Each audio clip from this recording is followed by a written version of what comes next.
అత్యంత శక్తివంతమైన ఘట్టాలలో షణ్ముఖోత్పత్తి ఒకటి. ఇది విన్నవాళ్ళు సుబ్రహ్మణ్య లోకాన్నే పొందుతారు అంటారు. అంత శక్తివంతం.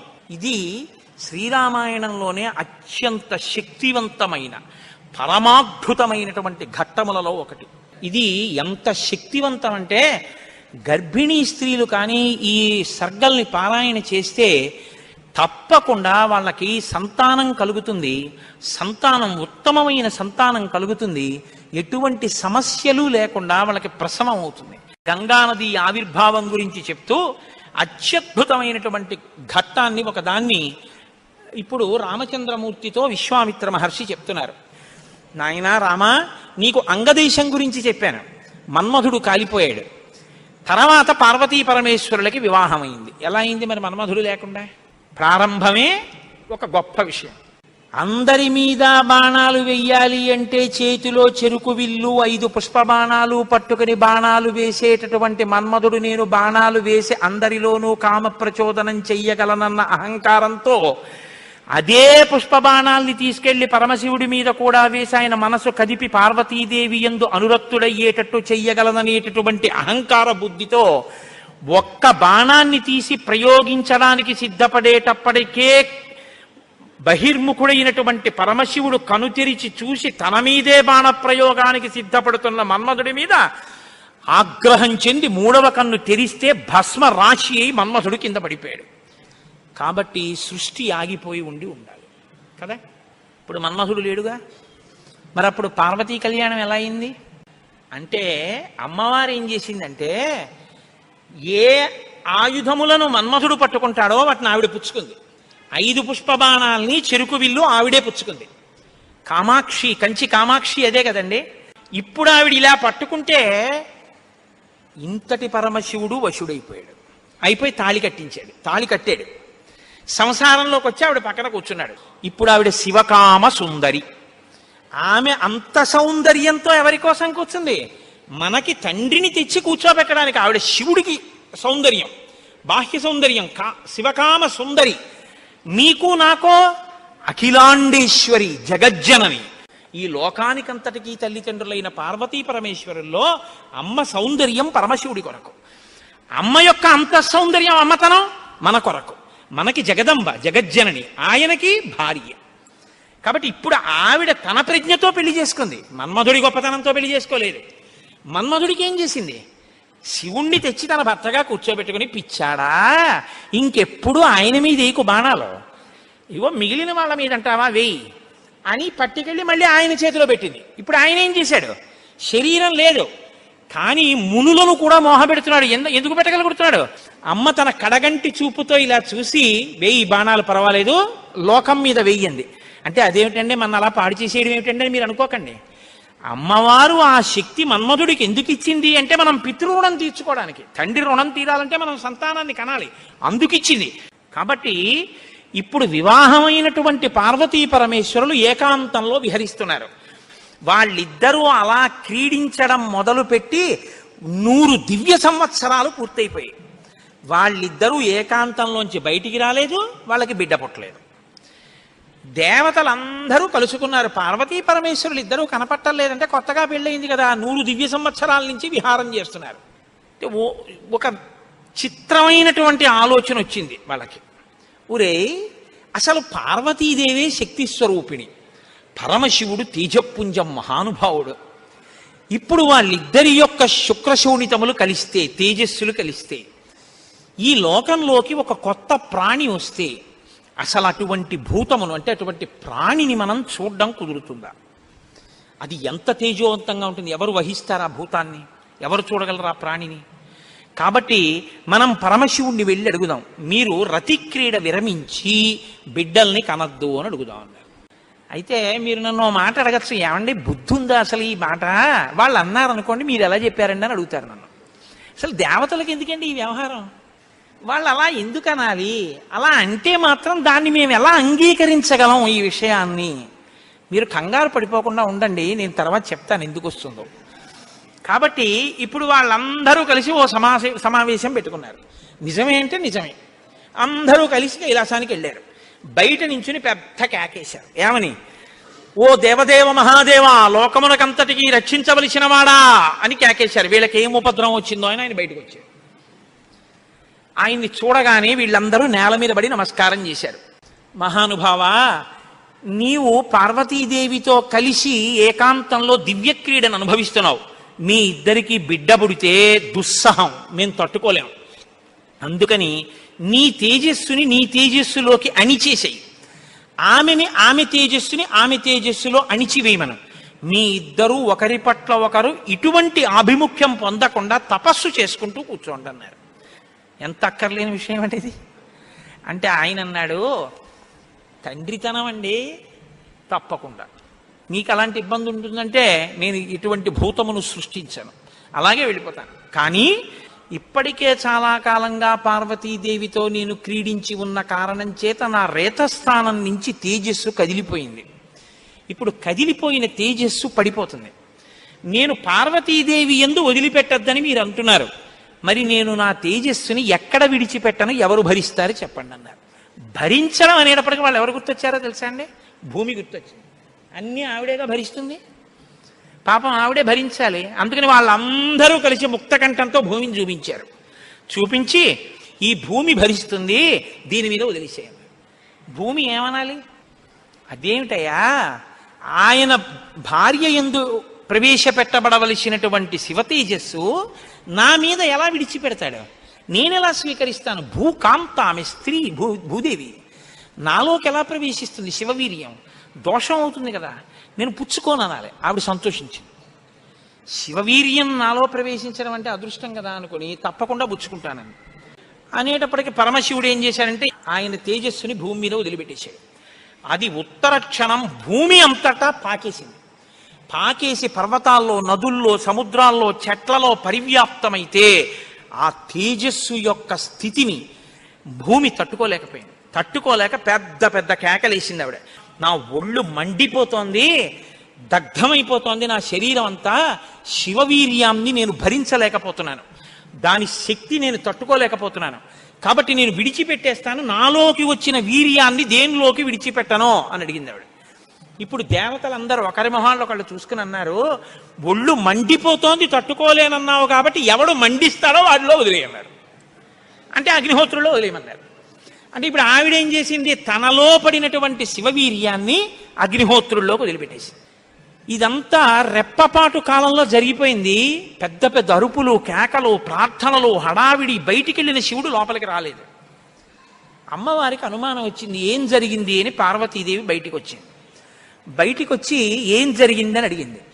మేమందరం ఇలా ప్రార్థన చేశామమ్మా, మీ ఆయన తేజస్సు భూమిలోకి విడిచిపెట్టాడు, భూమి తట్టుకోలేక అగ్నిలోకి విడిచిపెట్టింది అంది. మీ ఇద్దరికీ సంతానం కలగకుండా తపస్సు చేసుకోమని కోరిక కోరామమ్మా అన్నారు. ఆవిడంది, ఏ ఆడదైనా అమ్మ కావద్దంటే ఒప్పుకుంటుందండి? ఎర్రబడిన కళ్ళతో అమ్మవారంది, అక్కరలేని విషయంలో జోక్యం చేసుకున్నారు. మీరు చెప్పకూడని మాట చెప్పారు, నన్ను తల్లిని కావద్దు అని శాసించారు, నాకు బిడ్డలు పుట్టకూడదు అని వరం అడిగారు, నాయందు ప్రవేశపెట్టబడవలసినటువంటి శివవీర్యాన్ని భూకాంత యందు ప్రవేశపెట్టారు. కాబట్టి నేను మీకు శాపం ఇస్తున్నాను, ఇక నుంచి మీ భార్యల వలన మీకు సంతానము కలగకుండుగాక, ఇక నుంచి దేవతలకి సంతానం ఉండదు అంది. అందుకని ఏమంటే ఎప్పుడూ 33 కోట్లైనా ఇంకా పిల్లలు మనవలు ఉండరా అంటే ఉండరు. పార్వతీదేవి శాపం ఆగిపోయింది, దేవతల యొక్క సంతానం. ఇప్పుడు ఆవిడ భూమి వంక తిరిగింది, నువ్వు స్త్రీవి కదా, నా భర్త యొక్క తేజస్సుని నేను పట్టవలసింది నువ్వెలా పట్టుకున్నావు, నువ్వెలా స్వీకరించావు నా భర్త తేజస్సుని? ఆవిడ్ని శపించింది. నువ్వు ఒక్క రూపంతో ఉండవు, భూమి అని పిలవబడినా నీకు అనేకమైనటువంటి స్థితి కలుగుతుంది. ఒక చోట చౌటు నేల, ఒక చోట నల్ల నేల, ఒక చోట ఎడారి, ఒక చోట పంట పండే నేల. ఇలా నువ్వు రకరకాలుగా అయిపోతావు. అంతేకాదు, బహుభార్య భవిష్యసి, నీకు ఒక్క భర్త ఉండడు. నీ భర్త కానివాడి వీర్యం నువ్వు పుచ్చుకున్నావుగా, నీకు ఇంకా ఎంతమంది భర్తలో లెక్కుండరు. అందుకే రాజ్యాన్ని పాలించిన వాడందరూ భూమిపతులే. ఎంతమంది ఆవిడికి భర్తలు లెక్కలేదు. కారణం ఏమిటంటే పార్వతీదేవి శాపం. ఏ ఆడదైనా కోరుకునేది ఏమిటంటే భర్త వలన కొడుకుని కనాలి, ఆ కొడుకు పేరు ప్రఖ్యాతులు తేవాలి, తల్లి సంతోషించేటట్టు ప్రవర్తించాలని కోరుకుంటాడు. ఏ తల్లి ఈ లోకంలో ఏ ఒక్కటి సహించదో అది నీ యందు నిజమగుగాక. ఏ తల్లి అయినా ఏది సహించలేదు, ఎంత తప్పైనా సహిస్తుంది. కానీ అమ్మ వంక ఆడదాన్ని చూసినట్టు చూశాడు అనుకోండి కొడుకు, అమ్మ మాత్రం ఒక్కనాటికి క్షమించదు. ఇంకా అమ్మలో ఆడతనాన్ని చూడకూడదు. ఇంకంతకన్నా పవిత్రంగా మాట్లాడడం కష్టం, ఇంకంతకన్నా నేను దిగి మాట్లాడను. కాబట్టి అమ్మతనాన్నే చూడాలంతే కొడుకు. కానీ నీ విషయంలో ఏమవుతుందో తెలుసా, నీ కొడుకులందరూ నీకు భర్తలవుతారు. అందుకే భూమిపతి పతే, ఆయన తర్వాత ఆయన కొడుకు, ఆయన భూమిపతి. ఎంత దారుణం అండి అది. ఒక ఆయన పరిపాలిస్తున్నాడు, ఆయన భూమిపతి, ఆయనకి కొడుకు పుట్టాడు. ఇప్పుడు భూమికి ఆయన ఏమవ్వాలి? కొడుకు. ఆ భూమిపతి వెళ్ళిపోయాడు, ఇప్పుడు ఈయనేమవుతాడు? ఈయన భూమిపతే, తన కొడుకు తనకి భర్త. ఇంతకన్నా దారుణమే ఉంది? ఇది పార్వతీదేవి శాపం. నాకు బిడ్డలు కలగకుండా చేశారు కాబట్టి మీరు ఈ శాపం అనుభవించండి అని వాళ్ళు లోపలికి వెళ్ళిపోయారు. ఇప్పుడు వీళ్ళందరూ ఇలా వేళ్ళు విరిచారు. ఒరే, అక్కర్లేని విషయంలో జోక్యం చేసుకున్నాను రా, ఎవడరా ఈ మాట చెప్పింది అసలు అన్నారు. వాడు ఉంటాడేమిటి ఇంక అక్కడ. ఇప్పుడు అందరూ భారంగా తలకాయలు ఉంచుకుని ఇళ్ళకెడితే వీళ్ళ శిఖలు ఎవరు పట్టుకుంటారు? ఒరే, ఎందుకు వెళ్ళావురా నువ్వు, నీ వల్ల నాకు ఇంకా బిడ్డలు కలగరని వాళ్ళు పట్టుకుంటారు. కాబట్టి ఇప్పుడు వాళ్ళందరూ ఇళ్ళకెళ్ళారు. హిమాలయ పర్వత ప్రాంతంలో పార్వతీ సహితుడై పరమశివుడు మాత్రం హాయిగా కూర్చుని తపస్సు చేసుకుంటున్నాడు. ఇంకా వాళ్ళిద్దరికీ బిడ్డలు పుట్టకూడదు అన్నారుగా, అందులో ఆయన వెళ్ళి తపస్సు మొదలెట్టాడు. గొడవ ఎక్కడొచ్చింది? ఇక్కడతో ఏమైపోలేదు గొడవ. తారకాసురుడని వాడు బయలుదేరాడు.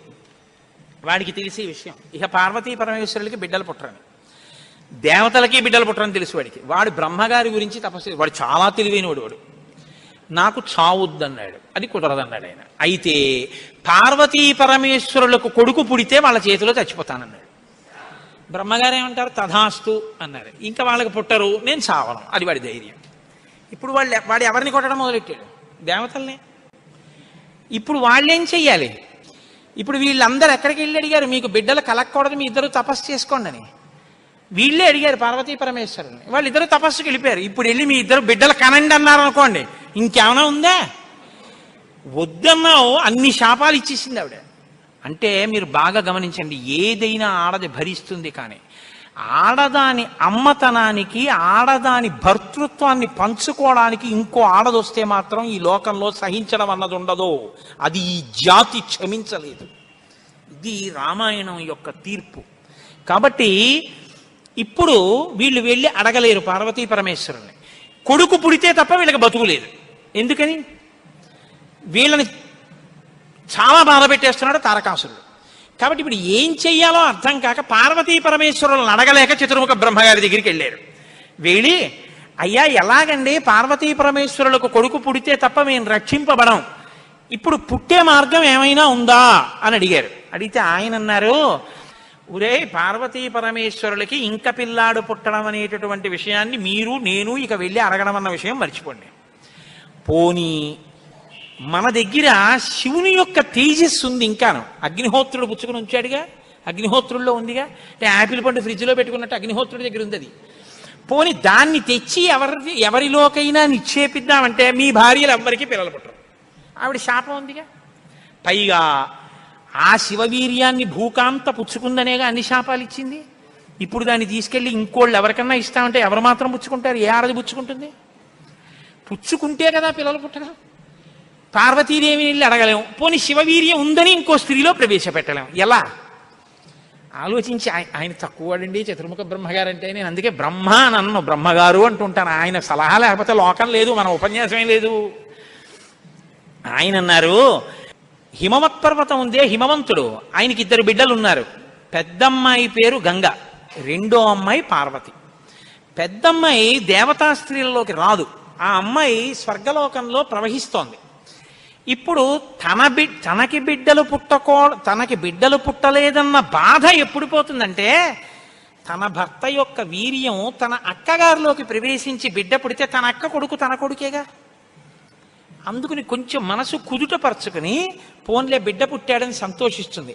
అక్క జోలికి వెళ్ళదు, ఎందుకంటే కొంచెం ఆప్యాయత అన్నదోటి ఉంటుంది. అక్క కొడుకు తన కొడుకే అవుతాడు కాబట్టి. మనం పార్వతీదేవి కోప్పడకూడదంటే ఆ గంగాదేవి యందు ఈ శివవీర్యాన్ని నిక్షేపించాలి. ఇప్పుడు శివవీర్యం ఎవరి దగ్గర ఉంది? అగ్నిహోత్రుడి దగ్గర ఉంది. ఇప్పుడు అగ్నిహోత్రుడు ఏం చేయాలి? గంగాదేవిలో విడిచిపెట్టాలి. గంగాదేవి ఒప్పుకోవద్దు.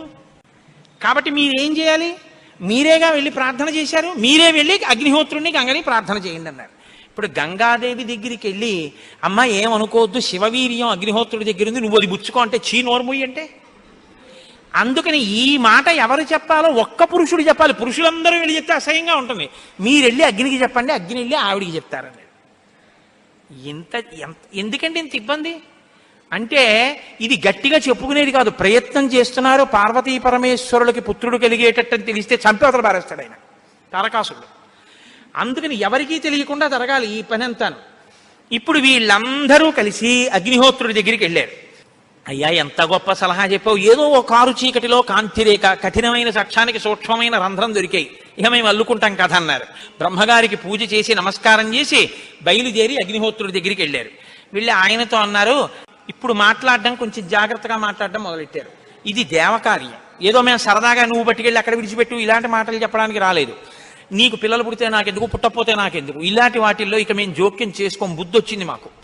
కాకపోతే ఇది దేవకార్యం. ఇప్పుడు ఈ పిల్లాడు పుట్టకపోతే వీపులు పగిలిపోతున్నాయి తారకాసురుడి వల్ల, అందుకుని పుట్టాలి పిల్లాడు. కాబట్టి నీలో ఉన్న శివ తేజస్సుని పట్టుకెళ్ళి గంగలో విడిచిపెట్టు. గంగ పుచ్చుకుంటే, గంగకి కొడుకు పుడితే ఆ పిల్లవాడు పార్వతీ పరమేశ్వర పుత్రుడి కిందకు వస్తాడు. ఎందుకంటే పార్వతీదేవి అంగీకరిస్తుంది కాబట్టి. ఆ పిల్లవాడికి సేనానాయకత్వం ఇద్దాం. వాడు సేనాధిపతి అయితే వాడి చేతిలో తారకాసురుడు చచ్చిపోతాడు. అందుకని నువ్వు వెళ్ళి గంగను అడుగన్నారు. ఇప్పుడు పుచ్చుకునేటప్పుడు అప్రసన్నమైన మనస్సుతో ఆవిడ పుచ్చుకుంది అనుకోండి, ఇది ఎక్కడ చికాకు వచ్చిందిరా అని. అప్రసన్నమైన మనస్సుతో కానీ అలా పుచ్చుకుంటే తేజోవంతుడైన బిడ్డ సంభవించాడు. కాబట్టి ఆవిడ ప్రసన్నంగా పుచ్చుకోవాలి. అంటే ఆవిడ ప్రసన్నంగా పుచ్చుకోవడానికి యోగ్యమైన రీతిలో ఆవిడికి చెప్పాలి. కాబట్టి ఆయన వెళ్ళి చెప్పాడు అగ్నిహోత్రుడు, అమ్మా నువ్వు గర్భం ధరించాలమ్మా, ఆవిడ కన్య, భర్త లేడు. దేవతానాం ఇదం ప్రియం, అమ్మ దేవకార్యం ఇది, అందుకుని నిన్ను అడుగుతున్నాను తప్ప ఇంకో మాట అనుకో కుష్మా తల్లి. అందుకని ఆవిడ అర్థం చేసుకుంది, ఓహో ఇంతకన్నా ఇప్పుడు లోకాన్ని రక్షించడానికి మార్గం లేదు, కాబట్టి శివ తేజస్సుని నాలోకి తీసుకుంటాను. ప్రసన్నంగా తీసుకుంది అనడానికి గుర్తు దివ్యమైన రూపాన్ని ధరించి శివ తేజస్సుని తనలోకి తీసుకుంది.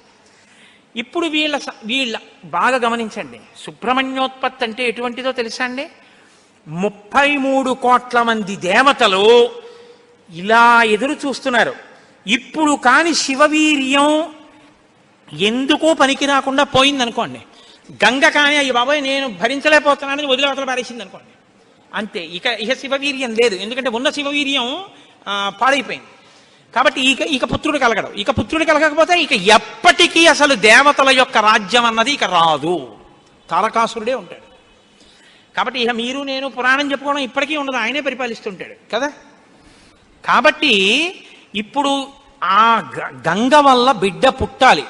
వీళ్ళందరూ ఉత్కంఠతో ఎదురు చూస్తున్నారు. గంగ గర్భం ధరించి బిడ్డని కంటుందా? ఇది ఇంత చల్లటి గంగమ్మలోకి శివవీర్యం వెళ్ళింది.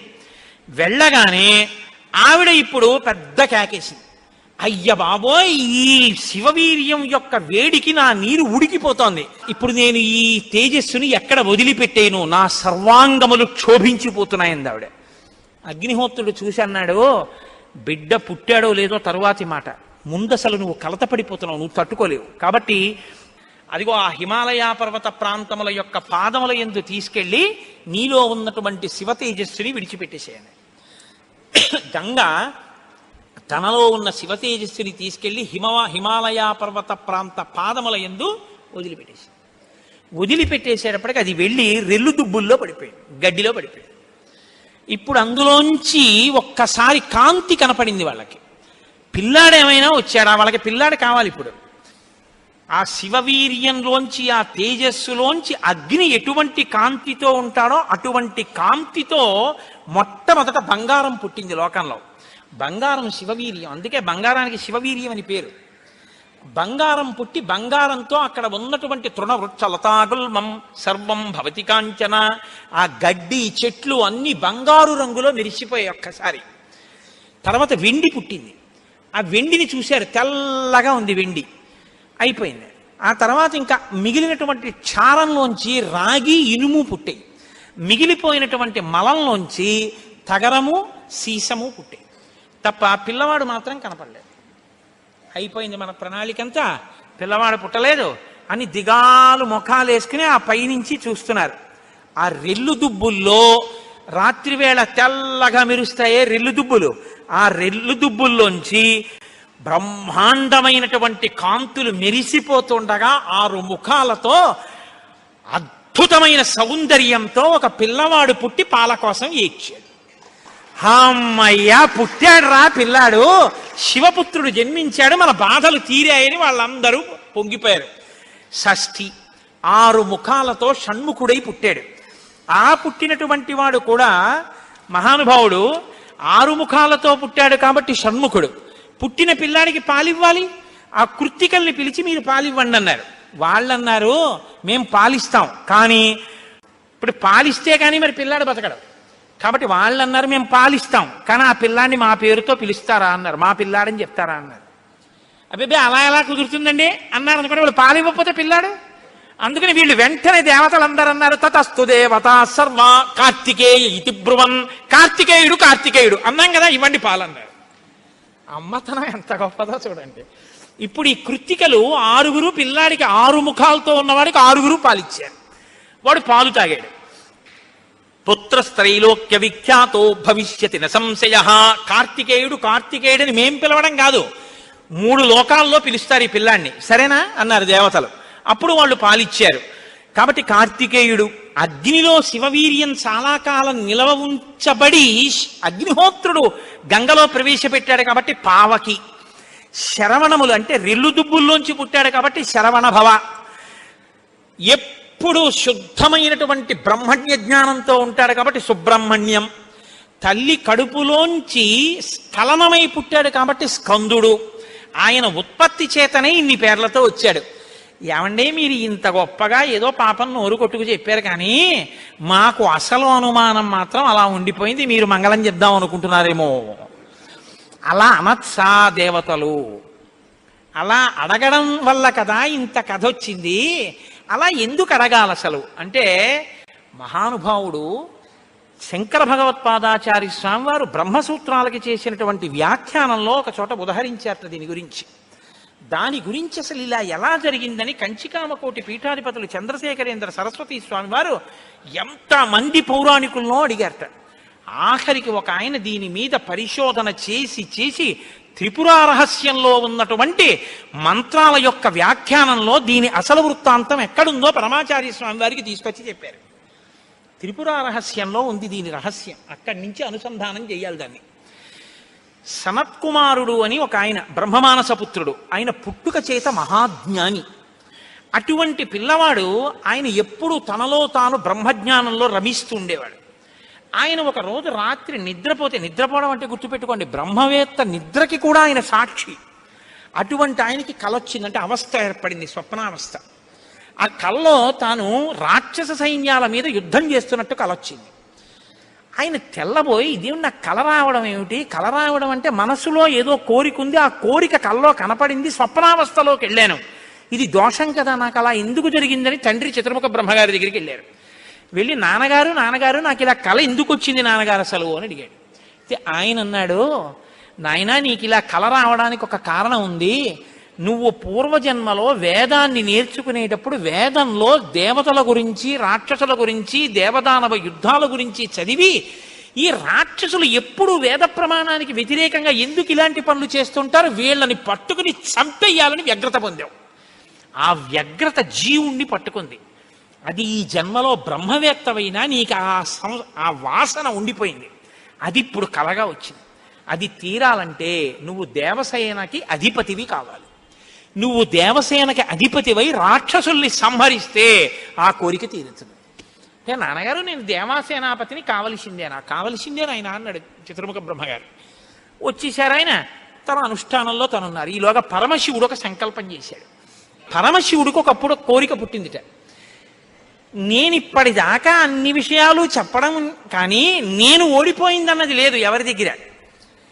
ఓడిపోవడం అంటే బయట వాళ్ళ దగ్గర ఓడిపోతే బాగుండదుగా, ఓడిపోవడం అనేటటువంటిది కూడా మనిషి జీవితంలో సన్మానంగా ఎప్పుడు మారుతుంది? పుత్రాదిచ్చేత్ పరాజయం. తన కొడుకు చేతిలో తాను ఓడిపోవాలి. తన కొడుకు చేతిలో తాను ఓడిపోవడం అంటే, ఉరే నేను ఈ శ్లోకానికి అర్థం ఇన్ని మాటలు చెప్పాను కానీ నా కొడుకు వచ్చి అకస్మాత్తుగా నాన్నగారు ఈ శ్లోకానికి ఈ అర్థం ఇలా కూడా వస్తుంది కదా అంటే నాకు ఎప్పుడూ రాలేదు ఈ ఆలోచన. ఎంత గొప్ప అర్థం చెప్పాడురా, ఇలా చూస్తే అసలు మొత్తం కథ మారిపోయింది, వీడికి ఎంత గొప్ప ఆలోచన వచ్చిందని నా కొడుకు ప్రజ్ఞ ముందు నేను తల వంచితే అది నాకు సన్మానం లాంటి ఓటమి. అలాంటి కొడుకు నా కడుపున పుడతాడా అనుకున్నట్ట పరమశివుడు కూడా ఒకనకొకప్పుడు. ఇప్పుడు సనత్కుమారుల వారికి ఈ కోరిక, పరమశివుడికి ఆ కోరిక.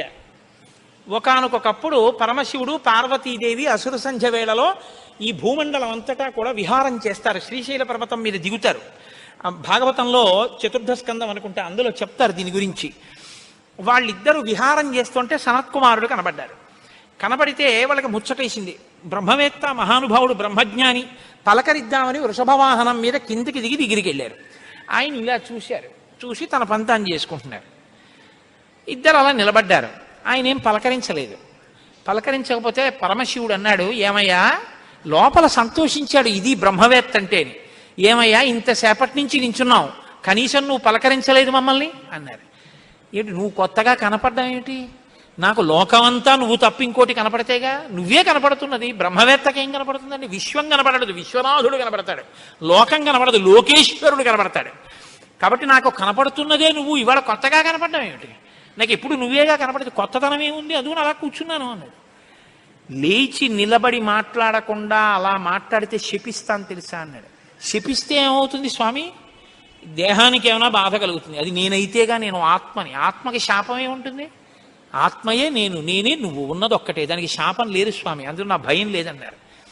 ఓహో ఏమి ద్వంద్వాతీతుడవరా మహానుభావ, ఇది బ్రహ్మజ్ఞానం అంటే. కాబట్టి నిన్ను చూసి నేను మురిసిపోతున్నాను, నీకేదైనా వరం ఇస్తాను పుచ్చుకో అన్నారు. ఆయన అన్నారు, వరం ఇస్తావా? మళ్ళీ ఇదో మోహం, వరం ఇవ్వడం శాపం ఇవ్వడం ఏమిటి ద్వంద్వాలు? నాకేం అక్కర్లేదు, నీకేమైనా కావాలా నేను ఇస్తానన్నారు. అంటే పరమశివుడు అన్నాడు, ఈ మాట నీతో అనిపించడం కోసమే ఇంతసేపు నించున్నాడు. నీలాంటి కొడుకు కావాలి, నువ్వు నాకు కొడుకు అవుతావా అన్నారు. అంటే సనత్కుమారుడు అన్నాడు, నీకే కొడుకునవుతానన్నాడు. అంటే పార్వతీదేవి అంది, ఏమిటి ఆ కేంత దీర్ఘం ఇస్తున్నావు? నీకే కొడుకునవుతానంటా ఏమిటి? నీకే కొడుకునంటే నాకు కొడుకువే అంది. అదొక్కటి అడక్కమ్మా అన్నాడు. అదేమయ్యా, అదేమిటి? నీలాంటి కొడుకు పుడుతుంటే నా కడుపున పుట్టకపోవడం ఏమిటి? అమ్మా, ఎంత పార్వతీదేవివైనా తల్లి, నేను ఒక కడుపున పుట్టడం అంటే అమ్మా, తల కింద పెట్టి కాళ్ళు పైకి పెట్టి 9 నెలలు అమ్మ కడుపులో పడుకుని యోని ద్వారంలోంచి బయటికి రాలేనమ్మా. శివకుమారుడిగా పుడతాను, నీకు కుమారుణ్ణే తప్ప అమ్మా నీ కడుపున మాత్రం పుట్టనన్నా. అంటే ఆవిడ చిన్న బుచ్చుకుంది. అయ్యయ్యో, నేను కూడా కలిసి అడగకపోవడం వల్ల వచ్చింది, కానీ నా కోరిక నువ్వు ఇంకొకలా తీర్చాలంది ఆవిడ. ఎలా తీర్చనమ్మా అని అడిగారు. నేను ఒకానొకప్పుడు పరమశివుడు భస్మాసురుడు పరమశివుడి గురించి తపస్సు చేసి వరములు పొందాడు. నేను ఎవరి తల మీద చెయ్యి పెడితే ఆయన భస్మం అయిపోవాలని. పరమశివుడు వరం ఇచ్చాడు, నీ మీదే పరీక్ష చేస్తానని పరమశివుడు వెంటబడ్డాడు. పరమశివుడు ఏదో ఒక హేళ, ఆయన ఒక చాలా విచిత్రంగా ప్రవర్తిస్తూ ఉంటాడు. లోకానికి ఒక పాఠం చెప్పడం కోసం ఉసుమండి చేతకాని వాడయ్యని మీరు అనుకోకూడదు. ఇప్పుడు నేను మళ్ళీ శివమహాపురాణానికి అంతటికి వ్యాఖ్యానం ఎక్కడ చేయను. కాబట్టి ఆయన పరిగెడుతున్నట్టు నటించాడు. ఆయన పరిగెడుతున్నట్టు నటిస్తే నేను వెంటబడి చంపితే బాగుండదు. భర్త పరిగెడుతున్నట్టుంటే నే కాసేపు కనపడకుండా ఉంటే పోతుందని ఆవిడేం చేసిందంటే తన శరీరాన్ని నీటిగా మార్చి ఒక సరోవరం కింద మారిపోయింది. అదే శరవణ తటాకం. ఆ శరవణ తటాకం హిమవత్ పర్వత ప్రాంతంలో ఉంది. నువ్వు నా కడుపున పుట్టకపోయినా ఆఖరణ పుట్టేటప్పుడు మాత్రం ఆ శరవణ తటాకం దగ్గర నుంచి పుట్టాలి. నీ మంత్రం కూడా ఆ తటాకం నా పేరు మీదే ఉండాలి. అందుకే ఆయన మంత్రం శరవణ భవ సుబ్రహ్మణ్యుడికి. అంటే ఆయన అన్నాడు, అమ్మ తప్పకుండా, అలా నేను పరమశివుని యొక్క తేజస్సు చేత నీ తటాకంలోంచి పుడతాను. పంచభూతాత్మకం పరమశివ లక్షణం కదా. అందుకని పృథివీస్వరూపంగా, అగ్నిస్వరూపంగా, వాయుస్వరూపంగా, జలస్వరూపంగా, ఆకాశస్వరూపంగా 5 స్వరూపాలతో పార్వతీ పరమేశ్వర సమాగమ స్వరూపంగా శివశక్తుల యొక్క సమ్మేళనానికి పుట్టినటువంటి మెరుపు తీగల లోకంలో బ్రహ్మజ్ఞానాన్ని బోధ చెయ్యడం కోసమని దేవసేనాపతిని కావడం కోసం, రాక్షస సంహారం చెయ్యడం కోసం మీకు పుత్రుడిగా పుడతానమ్మా అని సనత్కుమారుల వారు పరమశివుడికి వరం ఇచ్చారు. అందుకని ఆ వరం నెరవేరాలంటే పార్వతీ పరమేశ్వర సమాగమం జరిగి పార్వతీదేవిలోకి వెళ్ళకూడదు తేజస్సు. దేవతల సంఖ్య కూడా అనంతంగా పెరిగిపోతే రేపొద్దున్న ఉపాసనలు కష్టం అవుతాయి. అందుకని నాటకీయ సన్నివేశం సృష్టింపబడాలంటే దేవతలు వెళ్ళి ప్రార్థన చేయాలి. ప్రార్థన చేసి శివతేజస్సు భూమి మీద పడాలి. అది అగ్నిహోత్రంలోకి వెళ్ళాలి. ఇది పంచభూతాత్మకమై ఆయన షణ్ముఖ స్వరూపంతో పైకి రావాలి. వచ్చి స్వామి అని పేరు పెట్టుకోవాలి. స్వామి అన్న పేరు కేవలం సుబ్రహ్మణ్యుడిది. మనం వెంకటేశ్వర స్వామి అంటాం, మంచిదే, నేను తప్పని నేను అంటలేదు. కానీ ఒక్క స్వామి అంటే మాత్రం సుబ్రహ్మణ్యుడే. ఎక్కడెక్కడ సుబ్రహ్మణ్యుడి పేరు చెప్తామో, ఎక్కడెక్కడ తలుచుకుంటామో అక్కడక్కడ సంతానమునకు ఏ విధమైన ప్రమాదం రాదు. సుబ్రహ్మణ్యుడికి నమస్కారం చేస్తే కుజగ్రహ దోషం కూడా ఉపశమిస్తుంది. ఎక్కడెక్కడ షణ్ముఖుణ్ణి ఆరాధన చేస్తారో అక్కడ ఐశ్వర్యం పరిడవిల్లుతుంది.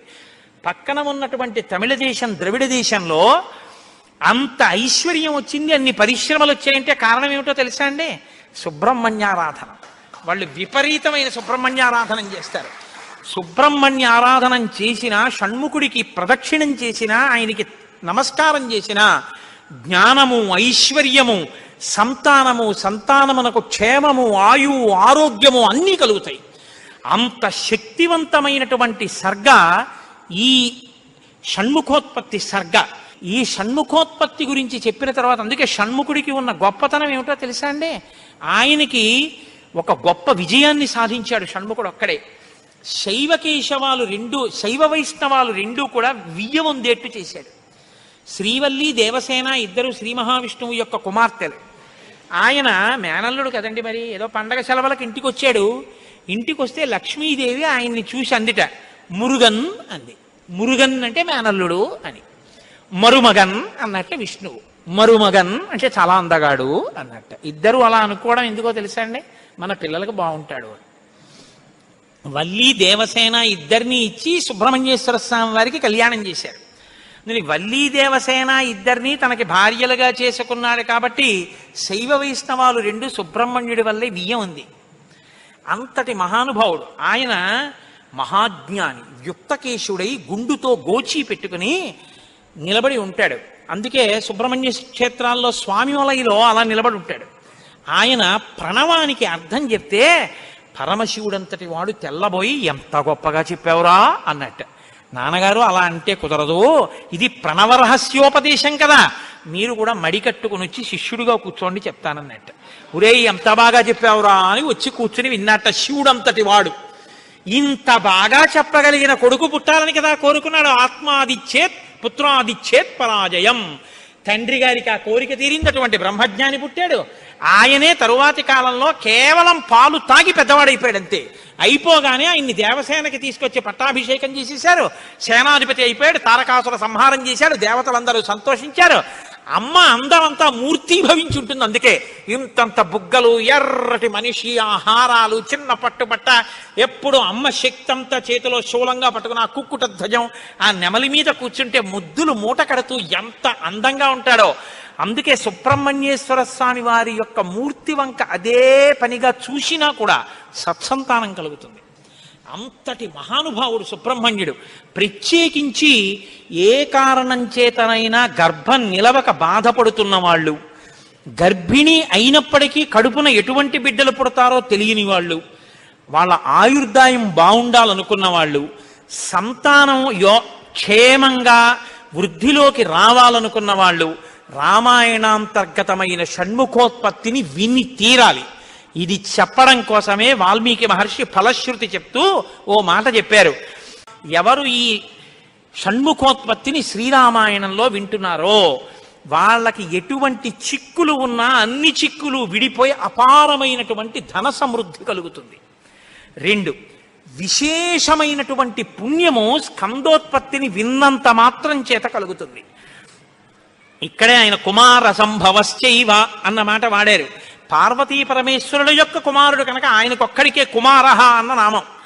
ఎవరు భక్తి శ్రద్ధలతో రామాయణాంతర్గతమైనటువంటి ఈ షణ్ముఖోత్పత్తిని చేతులు కైమోర్చి సుబ్రహ్మణ్యుడికి నమస్కరించి వింటున్నారో అటువంటి వారందరికీ కూడా ఆయుష్మాన్, వాళ్ళకి ఏదైనా అపమృత్యు దోషం జాతకంలో ఉంటే ఆ దోషము ఉపశమించి ఆయుర్దాయం కలుగుతుంది. వాళ్ళ కొడుకులు మనవలు అందరూ క్షేమంగా ఉంటారు. ఏవైనా దుర్గుణములు అలవడవలసినవి ఉంటే అవి పోయి వాళ్ళు వృద్ధిలోకి వచ్చి వంశానికి గొప్ప కీర్తి తీసుకొస్తారు. ఆయుష్మాన్ పుత్ర పౌత్రైశ్చ, ఎవరు రామాయణం సంపూర్ణ రామాయణం చెప్పించుకుని వినేటప్పుడు పరమ భక్తితో దేవాలయ ప్రాంగణంలోనో ఎక్కడో కూర్చుని ఈ స్కందోత్పత్తిని నమస్కారం చేస్తూ విన్నారో వాళ్ళు శరీరం పడిపోయిన తరువాత సుబ్రహ్మణ్య లోకాన్ని పొందుతారు అని వాల్మీకి మహర్షి సత్యం తప్ప ఆయన నోటి వెంట రాదని బ్రహ్మగారి వరం. ఆయన ఎప్పుడూ ఫలశ్రుతి చెప్పరు, ఇక్కడ చెప్పారు. అంత గొప్పది షణ్ముఖోత్పత్తి. దీనివల్ల ఉపయోగం పొందిన వాళ్ళు కన్నుల నీరు పెట్టుకుని సంతోషంతో చెప్తారు యథార్థం, నిజమేనని. మీకు నేను ఒక రహస్యం చెప్తాను, నేను ఆశ్చర్యపోయాను. తూర్పుగోదావరి జిల్లాలో మల్లవరం అని ఒక క్షేత్రం ఉంది. అక్కడ సుబ్రహ్మణ్యుడు, ప్రత్యక్ష సుబ్రహ్మణ్యుడు, ఇంతలా పాము కోనేటిలో స్నానం చేసి శివలింగాన్ని చుట్టుకుని ఉంటుంది. అది పిల్లలు పుట్టని వాళ్ళు వెళ్ళి నమస్కారం చేస్తే పిల్లలు పుట్టారు. డాక్టర్లు పిల్లలు పుట్టరని సర్టిఫై చేసిన వాళ్ళకి పుట్టారు. ముఖ్యమంత్రులు కూడా వెళ్ళారు పీఠాధిపతులు అక్కడికి. ఆ పాము కారణాంతరాల చేత శివలింగానికే తల కొట్టుకుని శరీరం వదిలితే ఇప్పుడు అలాగే ప్రతిష్ఠ చేశారు. అక్కడ నేను ఆశ్చర్యపోయింది ఏంటంటే, నాకు ఆ దేవస్థానం ధర్మకర్త ఒక ఆయన వచ్చి ఒకసారి ఒక మాట చెప్పారు. బిడ్డలు పుట్టరు అని డాక్టర్లు చెప్పేసినటువంటి వాళ్ళు సుబ్రహ్మణ్య షష్ఠి నాడు ఈ దేవాలయం వెనకాల పడుకుంటారు, వచ్చి బోర్లా పడుకుంటారు ఆడవాళ్ళు. వాళ్ళకి కునుకు పడుతుంది, కునుకు పడ్డాక లేపేస్తాం. ఆ మరుసటి సంవత్సరం వాళ్ళు పసిపిల్లల్ని పట్టుకుని వస్తారండి అని చెప్పారు. నాకు అపనమ్మకం కాదు, చూడాలనిపించింది. కాకినాడ నుంచి చాలా మందిని కలిసి సుబ్రహ్మణ్య భుజంగ స్తోత్రం చేశారు శంకర భగవత్పాదులు. సుబ్రహ్మణ్య షష్ఠి నాడు ఆ దేవాలయంలో చదువుదామని అందరం కలిసి వెళ్ళాం. ఆ రోజు వాళ్ళు నా ప్రసంగం కూడా అక్కడ ఏర్పాటు చేశారు. మీరు నమ్మరు, నేను తెల్లబోయానండి. ఎంతంత సంపన్న కుటుంబాల వాళ్ళు బిడ్డలు పుట్టరు అని బెంగ పెట్టుకున్న తల్లులు సంటి పిల్లలతో ఎంతో సంతోషంగా వచ్చి ఆయనకి నమస్కారం చేసుకుని, అబద్ధం కాదు, నేను ఎంతో మందిని అక్కడ అడిగాను, ఏమమ్మా మీకు ఈయన వలనే కలిగిందా సంతానం అని. ఖచ్చితంగా మేము ఆయన వలనే ఈ అనుగ్రహాన్ని పొందామని ఆ అదృష్టాన్ని పొందారు. మహానుభావుడు సుబ్రహ్మణ్యుడంటే. ఆయనకి నమస్కారం చేస్తే ఎంత స్థితినైనా ఇస్తాడు. ఇది సత్యం, సత్యం పునఃసత్యం. ఇది ఆ శక్తి కలిగి ఉంది, అది నా నమ్మకం. కాబట్టి మీరు స్వామికి నమస్కారం చేయండి. సర్వం శ్రీ ఉమామహేశ్వర పరబ్రహ్మార్పణమస్తు. స్వస్తి.